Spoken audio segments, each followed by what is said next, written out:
So can you show us and lead us through what a scar massage will look like? So what you can, again, first of all, you might just want to start with like a little bit of, again, light touching in that area, back and forth, up and down. You might even just try like a little bit of up and down sensation. You can see I'm really lightly just sinking into my skin right now. And I'm not necessarily like pushing, okay? Right. I would probably do this lying down, because right now, being in an upright position, like my abs are on because it needs to help me hold up. So I would definitely do it in a relaxed position. And then what I might try to do is just a little bit of like nudging the tissue almost. So I'm just kind of pushing down onto that scar. If I have an adhesion, and you can kind of see like you can see the skin doesn't quite move as well in this area. Okay. Whereas in this area, it kind of sinks in a little bit more. So I'm just kind of paying attention to that as I kind of sink around that scar. And I might just move up and down and just kind of make sure. Often people will only focus on the above section, but we also want to make sure we're getting under that scar as well. Can you see that okay? Yeah. Okay. From there, I could actually try a little bit of circle. So I might sink into that scar and just try some circles around. Right. And again, I'm trying to just get that skin moving. I'm feeling for any of those nodules that you described to see, again, what does it feel like? And really, before you even do any of this, I'm going to put my face back in the camera for a second. The scar massage should never, ever, ever feel painful.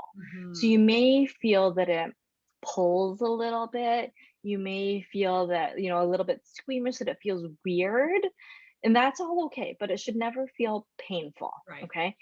If you're noticing that it's like getting, like it feels like it's going to open, if you're noticing any like red spots in the area, it's getting really irritated, that's too much. And I would back off. Okay. So we did a little bit of touching. We did some circles. Some of the other things, again, I'm going kind of from easiest to more advanced here. Right. You could also try a little bit of like hugging the tissue, almost like you're coming through that scar and going through there. You could go vertically up through that scar. You could go across. And again, remember, we want everything to be movable in all different directions. And right now, again, if I'm early days, I'm not putting a lot of pressure. If I was further along and everything on the outside felt like it was moving pretty well, then I might feel a little bit more comfortable to sink in a little bit more. But again, you're going based on your comfort level, Right. and what things feel like. So you're 1 year postpartum, right? Or not quite? I am 13 months right. postpartum. Okay. So are you spending in that time, in that area that you showed us, where it's a little bit more challenging to get movement, are you spending more of your time in that area? In general, yes. Right. Again, though, that's the area that probably needs a little bit more love. In lots of cases, it's the midline area, because in some cases the surgeon will actually cut upwards, and even though you don't see it on the outside, sometimes to create a little bit more space, they'll actually do an incision up through the midline. Okay. So then there can be some extra stitches in those deeper layers. So again, maybe not on my shirt or my jacket, but in my undershirt on the inside is where there's been some extra stitching. Sometimes it's off on the sides. So in some cases, it's kind of off, like out towards the hip bone here. Okay. And that's where people will feel a little bit more noduly. And again, often it's because the surgeon needs to adhere those stitches down. When they're doing their surgery. Right.